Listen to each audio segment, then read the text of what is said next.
우리는 지난 시간까지 골로새서 2장의 말씀을 함께 나눴습니다. 골로새서 1장과 2장의 내용이 그리스도께서는 누구신가, 얼마나 대단하신 분인가, 그리고 그 당시 골로새 교회에 있었던 이단 사상에 대한 경계의 내용이었다면 이제 3장과 4장의 내용은 좀 다릅니다. 이 3장과 4장은 이제 그리스도인들의 거룩한 그들의 삶, 실천적인 권면의 내용으로 구성되어 있습니다. 이러한 구조는 먼저는 교리에 대한 바른 이해, 그리고 이단 사상의 경계를 바탕으로 한 이 그리스도인들의 삶, 그들의 믿음의 삶에는 삶 가운데 실제적인 실천으로 나아가야 된다라는 것을 보여준다고 할 수 있습니다. 저는 오늘 설교의 제목을 위의 것을 생각하라 라고 정해봤는데, 그럼 어떤 것을 생각해야 되는지, 바울은 어떤 권면을 하는지 함께 살펴보겠습니다. 오늘 바울이 얘기하는 위의 것을 생각하라 라고 권면하는 이 위의 것은 그럼 무엇인가 입니다. 오늘 본문 2절에서 위의 것을 생각하라, 1절에서는 위의 것을 찾으라, 위에 있는 것들을 추구하라 라고 권면합니다. 여기 나오는 위라는 것은 의미상으로는 하늘을 뜻합니다. 위에 있는 것은 하늘에 있는 것으로 해석할 수 있습니다. 그래서 좀만 직역해보면 하늘에 있는 것을 간절하게, 집요하게 찾아라 라고 해석해 볼 수 있습니다. 근데 이 하늘의 것은 오늘 골로새서의 문맥적으로 보면 3장과 4장에 이제 등장하는 성도들의 실천적인 삶의 권면, 실천 사항들, 덕목들로 볼 수 있습니다. 그런데 오늘 본문 말씀을 보면 위의 것을 찾는데 거기에는 예수 그리스도께서 하나님의 우편에 앉아 계시다라고 바울은 이야기하고 있습니다. 이게 무슨 이야기입니까? 예수 그리스도를 찾으라라는 이야기, 이렇게 해석이 가능한 것입니다. 신학자 중에 불트만이라는 사람이 있는데 이 사람은 뭐라 그러냐면 그리스도인은 세례로서 새 언덕에 올라간다 라는 이야기를 했습니다. 골로새서에서는 너희가 다시 살게 되었다라고 이야기합니다. 세례를 받음으로써, 성령의 세례를 받음으로써 이제 영원한 죽음에서 영원한 생명을 우리가 얻게 되었습니다. 그러한 우리가 이제 예수 그리스도를 찾고 예수 그리스도로 살아가야 된다라는 것을 바울은 오늘 위의 것을 찾으라라고 표현한 것입니다. 이제 우리 그리스도인들은 우리 삶의 원리가 예수 그리스도가 되어야 하는 것을 보여줍니다. 나무에 붙은 가지처럼, 나무에 맺힌 열매처럼 예수님에게로부터 우리가 영양분을 받아서 열매를 맺어야 되는 것을 보여주고 있습니다. 이제는 주님의 관심이 우리의 관심이 되어야 됩니다. 예수님께서 관심을 가지시는 그것에 우리의 관심이 있어야 됩니다. 위의 것을 찾는다라는 것은 이제 우리 삶의 목표를 주님 안에서 찾고 우리의 소망을 예수 그리스도 안에 두며 우리의 미래를 또한 그리스도 안에서 찾아야 함을 이야기하고 있는 것입니다. 위의 것을 찾는다라는 것은 이러한 의미가 담겨 있습니다. 우리 모두 이러한 그리스도인들이 되시기를 소망합니다. 두 번째는 그러면 위의 것을 우리가 생각해야 되는 이유입니다. 우리가 위의 것을 찾아야 되는 이유, 우리가 그래야 될 이유가 무엇입니까? 우리가 1절을 다시 한 번만 함께 봉독해 보도록 하겠습니다. 1절 말씀입니다. 시작. 그러므로 너희가 그리스도와 함께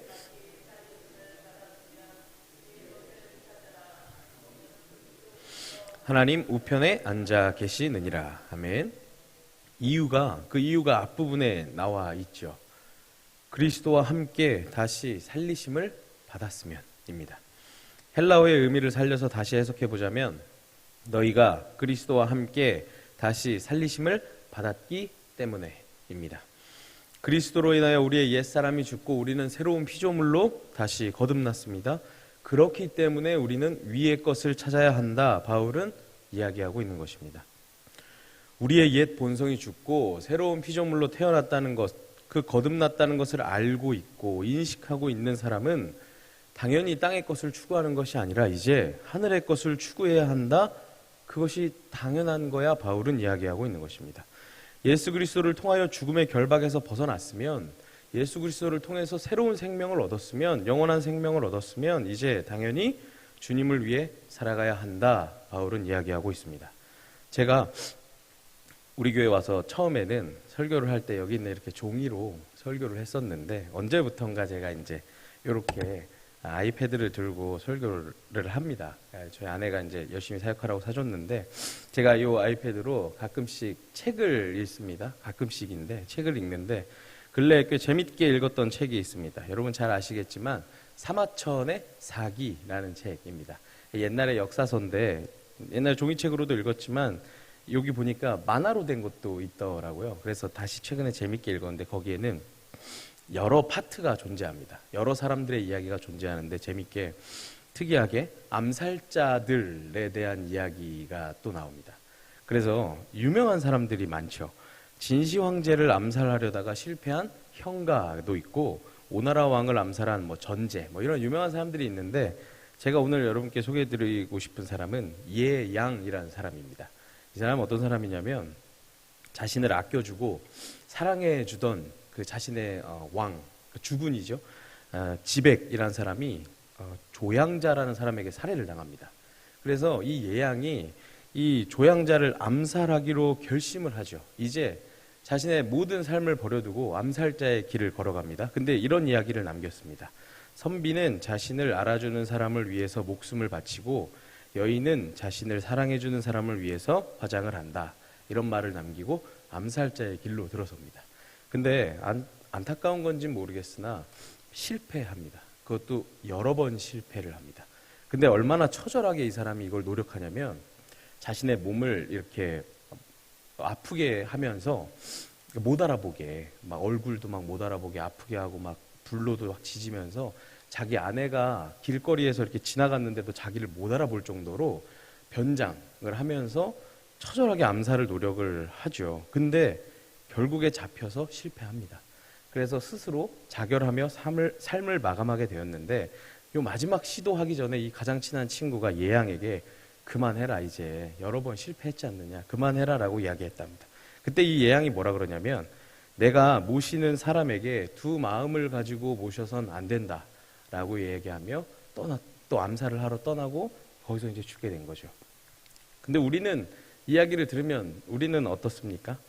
여기 자신을 아껴주고 사랑해준 주군을 위해 모든 걸 포기하고 자신의 삶을 던진 여기 예양처럼 우리를 사랑하시고 자신을 희생하여 우리에게 새로운 생명을 주신 예수 그리스도, 예수님을 위해서 우리는 우리의 삶을 던지고 있습니까? 우리는 예수님을 두 마음으로 섬기고 있지는 않습니까? 우리의 삶과 신앙을 돌아보고 점검해 보시는 저와 여러분들이 되시기를 소망합니다. 마지막입니다. 그러면 위의 것을 찾으며 우리가 어떻게 그럼 살아가야 되는가에 대한 이야기입니다.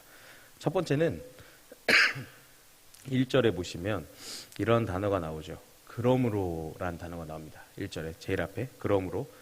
바울이 한국 사람은 아닌데 유달리 그러므로라는 말을 이런 표현을 자주 씁니다. 예를 들면 로마서 12장 1절을 보면 그러므로 형제들아 내가 하나님의 모든 자비하심으로 너희를 권하노니 라고 그러므로로 시작합니다. 빌립보서 4장 1절을 봐도 그러므로 나의 사랑하고 사모하는 형제들 이러면서 내가 권한다 주 안에 서라 이렇게 이야기하죠. 앞에서는 교리에 대해서 먼저 설명하고 그러므로 내 사랑하는 형제들아 이제 이렇게 살아라 라는 실제적인 권면 실천적인 삶을 살아가라 라고 이야기합니다. 근데 이 구조는 이 그러므로는 당연한 걸 이야기한다는 거죠. 당연한 거 필연성에 대한 이야기인 것입니다. 예를 들면 이것은 물고기입니다. 그러니 이 물고기는 물에서 키우셔야 됩니다. 당연한 이야기죠. 이 동물은 초식 동물입니다. 그러므로 먹이로 채소를 주셔야 됩니다. 이런 것처럼 당연하고도 필연적인 것을 바울은 이야기하고 있는 것입니다. 로마서 6장 3절 4절에 보면 바울은 이런 이야기를 하죠. 무릇 그리스도 예수와 합하여 세례를 받은 우리는 그의 죽으심과 합하여 세례를 받은 줄 알지 못하느냐. 그러므로 우리가 그의 죽으심과 합하여 세례를 받음으로 그와 함께 장사되었나니 이는 아버지의 영광으로 말미암아 그리스도를 죽은 자 가운데서 살리심 같이 우리로 또한 새 생명 가운데서 행하게 하려 함이라. 그러니까 너희는 세례를 받을 때 예수와 함께 죽었고 그의 죽으심과 연합했고 예수님이 다시 부활하신 것 같이 너희도 새 생명 안에서 살아가게 되었다라고 이야기하죠. 그러므로 우리는 위의 것을 찾으며 예수 그리스도를 찾고 예수 그리스도로 살아가야 된다라고 이야기하고 있는 것입니다. 그런데 요즘에는 그러므로로 살아가는 게 아니라 그렇긴 한데로 살아가는 사람들도 있습니다. 교회에 나오고 예배도 잘 드리고 찬양도 열심히 하고 기도도 하지만 그렇긴 한데 교회 문을 나가면 까맣게 잊어버리고는 합니다. 휘발유가 가만히 놔두면 증발해버리듯이 교회에서 예수 그리스도를 믿는 사람들은 어떻게 살아야 되고 여러분은 어떤 존재입니다. 열심히 배워도 나가서 어떻게 살아야 되는지 배워도 교회 밖을 나가면 이전과 똑같은 삶을 살아간다라는 이야기입니다. 그리스도인이긴 한데 그렇긴 한데 이렇게 살아가면 안 된다라는 이야기입니다. 심지어 그럼에도 불구하고도 있습니다. 교회를 다님에도 불구하고 예수 그리스도를 믿음에도 불구하고 이렇게 살아가는 사람들이 있다는 얘기죠. 그런 삶을 살아가면 안 된다라는 이야기입니다. 그러므로 이 신앙을, 이 그러므로의 신앙으로 이러한 삶을 살아가시면서 삶의 열매를 맺어 나가시는 여러분들이 되시기를 소망합니다. 두 번째는 4절에 보시면 예수님이 나타나실 그때에 라는 구절이 나옵니다. 이것은 예수님의 재림에 대한 이야기입니다. 예수님이 다시 오십니다. 예수님이 다시 오실 때 우리는 어떻게 살아가야 되겠습니까? 먼저는 주님이 오실 그 날을 두려운 마음으로 깨어서 준비하는 삶을 살아가야 될 줄로 믿습니다. 예수님이 오셨는데 떳떳하지 못하고 부끄러워서 저 뒤에 숨어 있으면 안 됩니다. 주님이 돌아오실 때 준비되어 있는 모습으로 맞이해야 합니다. 주님 앞에 부끄러움 없이 살아가도록 우리가 노력해야 되는 것입니다. 주님이 오실 것을 기대하며 두려운 마음으로 준비하며 깨어 있어야 됩니다. 마지막으로 기대와 설레임을 가지고 살아가는 것입니다. 예수님이 다시 오실 그날에는 모든 영광이 드러납니다. 우리가 행한 일로 칭찬과 상급을 받는 날입니다. 그러한 날이 오기 때문에 우리가 이 땅을 살아갈 때 행복하고 잘 되고 뭔가 잘 풀리고 이렇게 기도의 모든 응답이 있을 때만 주님을 믿고 따르는 것이 아니라 고난과 어려움, 시련과 시험이 찾아와도 이러한 날을 바라보며 주님이 주실 그 상급을 바라보며 주님을 신뢰하고 주님께 순종하며 나아가는 사람들이 되어야 할 줄로 믿습니다. 말씀을 마치려고 합니다. 오늘의 주제는 간단했습니다. 그리스도인들은 그리스도와 함께 땅의 것에서는 죽고 하늘의 생명으로 새롭게 태어난 사람들임을 바울은 이야기합니다.